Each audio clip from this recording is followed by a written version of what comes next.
So migraine ఒక neurological disorder అని చెప్పొచ్చు. సో ఇది ఒక రికరెంట్ హెడేక్స్ అనేవి మనకు వస్తూ ఉంటాయి.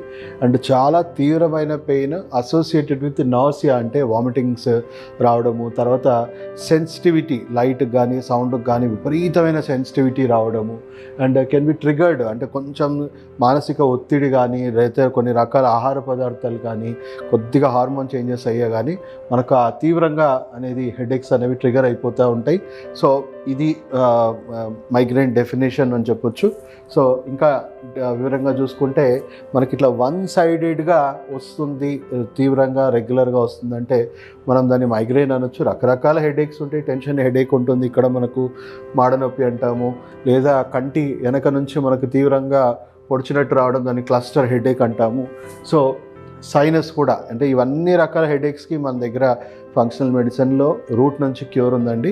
సో మైగ్రేన్కి ఉంది, ఇన్ని రకాల హెడేక్స్ కూడా మన దగ్గర ట్రీట్మెంట్ ఉంటుంది.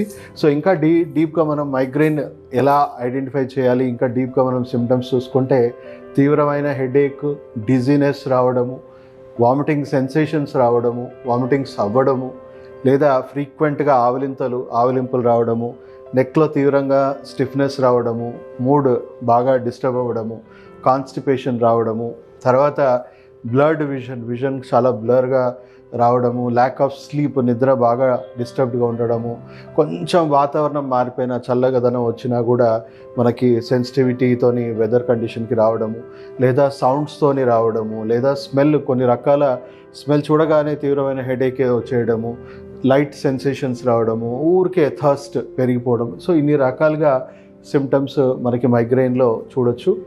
సో ఎలా ఉంటుందంటే తీవ్రంగా ఇప్పుడు మనకి ఈ జాయింట్ మొత్తం కూడా ఇక్కడ ఉన్న నరాలు ఇవన్నీ కూడా బాగా హెవీగా డైలేట్ అవ్వడం, హెవీగా ఎక్సైట్ అవ్వడం, చాలా తీవ్రంగా మనకి పెయిన్స్ రావడం అనేది సిమ్టమ్స్గా చాలా ఇబ్బంది పడుతూ ఉంటారు పేషెంట్స్. సో ట్రిగర్స్ మనం చూసుకుంటే కెఫీన్, కొంతమందికి కెఫీన్, ఆల్కహాల్, మెన్స్ట్రల్ డిసార్డర్స్ ఉన్నప్పుడు, స్ట్రెస్ వల్ల, chocolate, lack of sleep, barometric changes.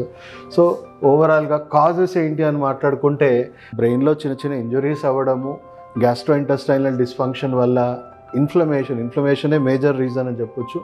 Liver imbalance, cardiovascular imbalance, hormonal and metal అంటే బాడీలో ఉన్న ఇంబ్యాలెన్సెస్ వల్ల కూడా మనం చెప్పొచ్చు మెంటల్ ఇంబ్యాలెన్సెస్.